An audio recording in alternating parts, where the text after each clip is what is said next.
Hello and welcome, welcome friends and welcome family. Welcome to my home and welcome to my sacred space that I have prepared for us here today. I'm Olivia and this is Tarot and Coffee with Olivia, here to do your daily pick tarot meditation.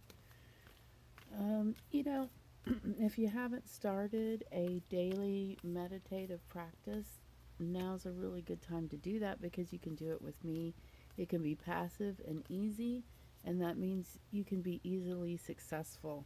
And then you can start adding things to your practice, like more meditation or a jog or whatever you want to do.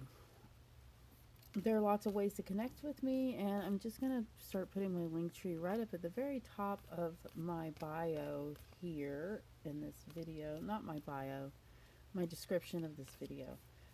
Okay, we're going to go ahead and pick our card for today, and we are picking our card from our Kim Kranz The Wild Unknown Archetype deck, the round one.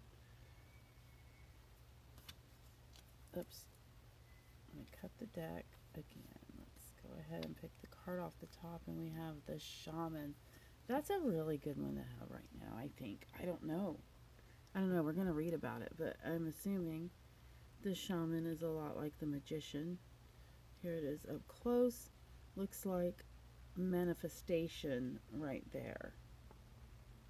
Manifestation. There's a lot of different ways to manifest things. A lot of people think that it's all about wishing and it coming true.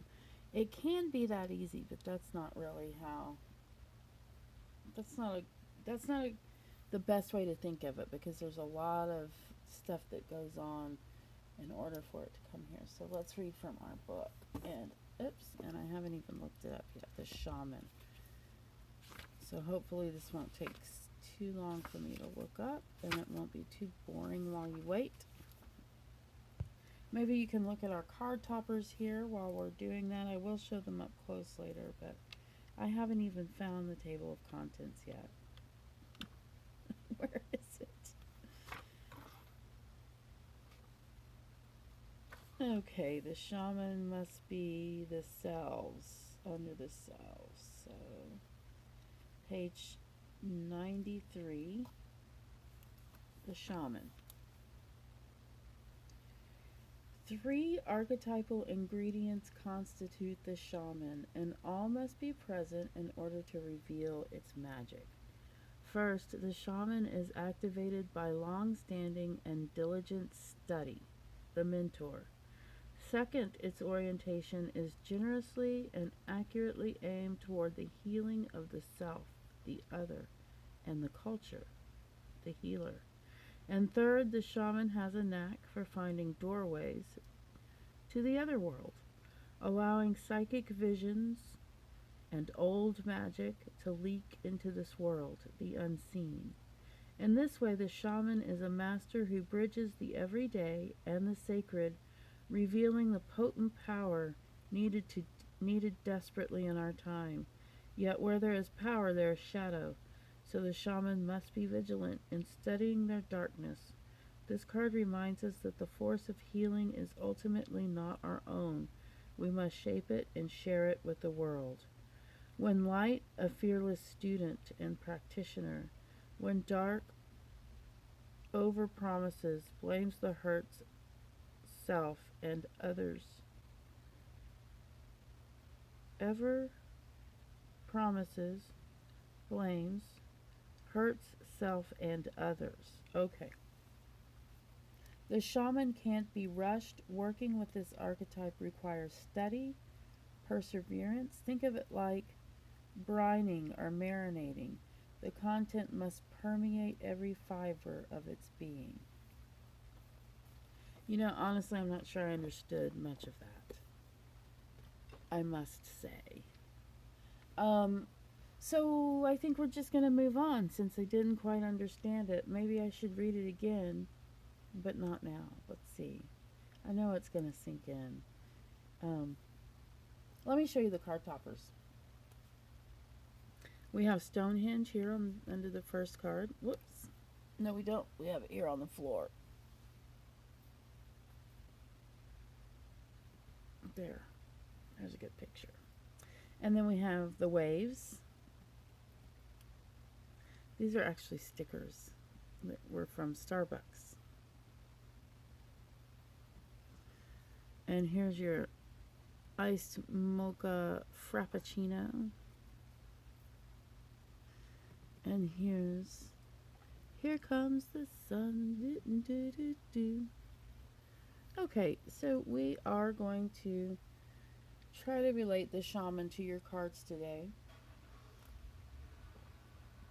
See how far we can go with that.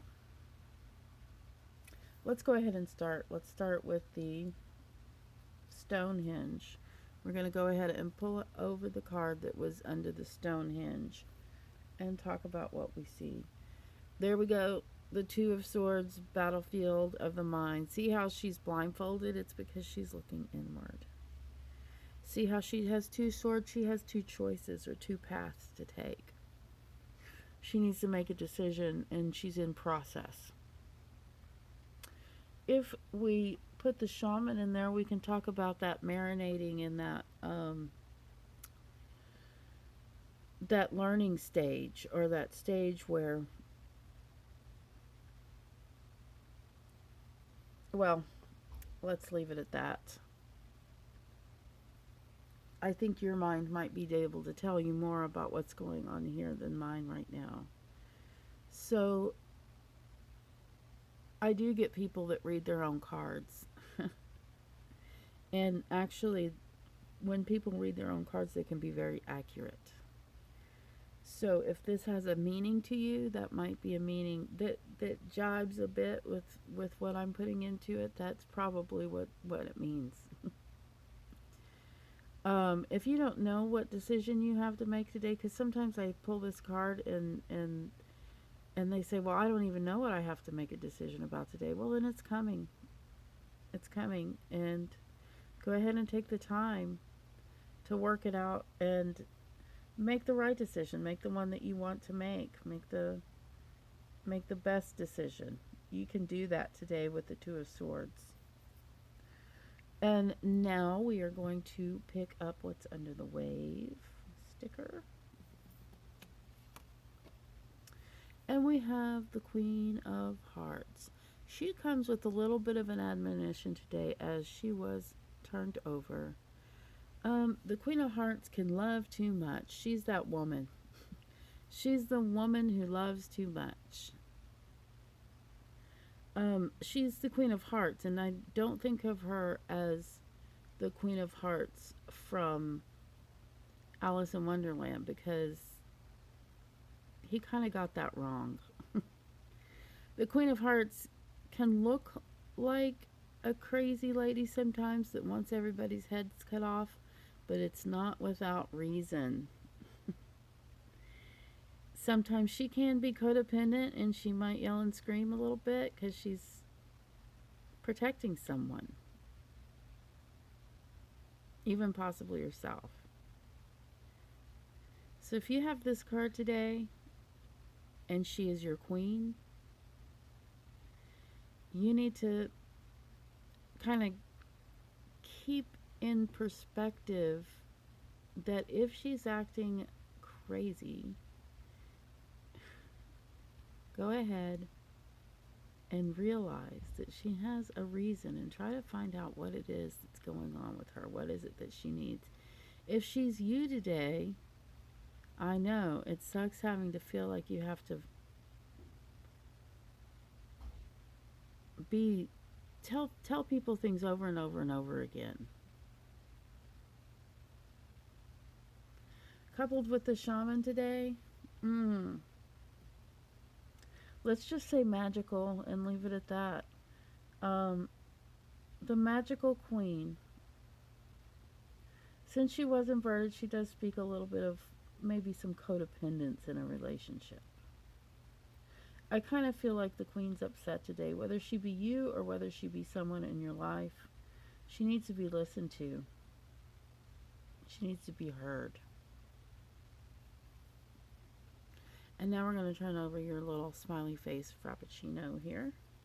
Let's call it that, smiley face frappuccino. I like that.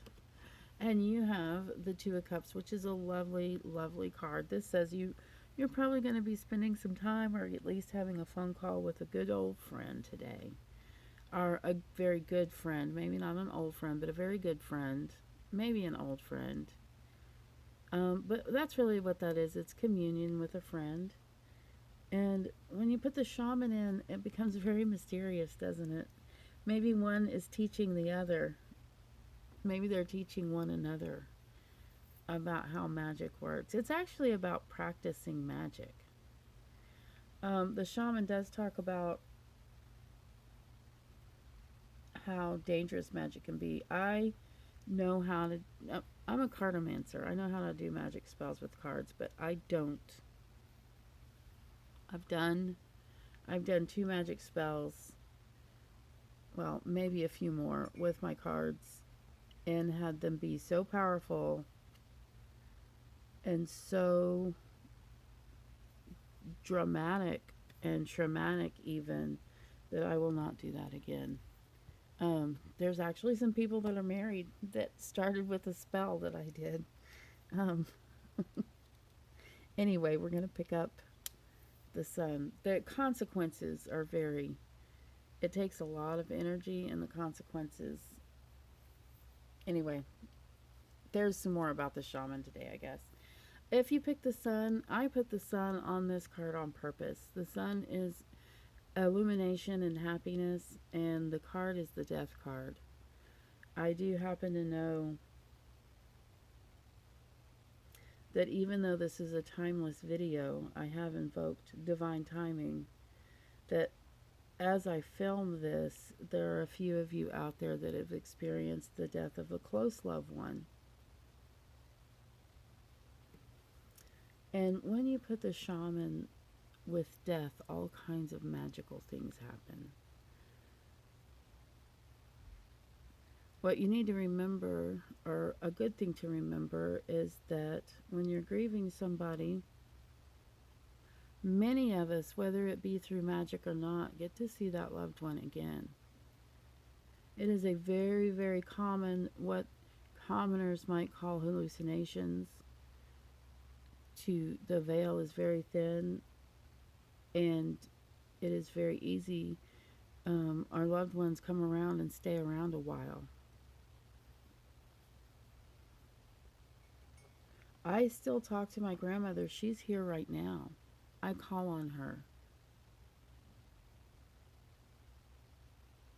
to help me with this every day.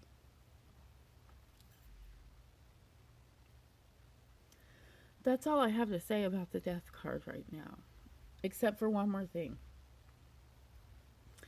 If you're getting this card and you don't know someone who has passed recently, then it very well could be not relating to death.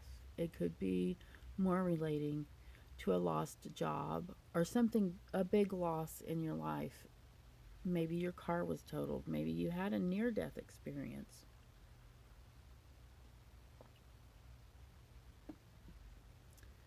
If you feel scared or worried at all, any of you, about any of your cards, please click on my link tree, go to my website, get my business phone number. I'm not going to publish it here because it may change. Call me, and I don't charge for that. If you're having trouble with this reading here, give me a call.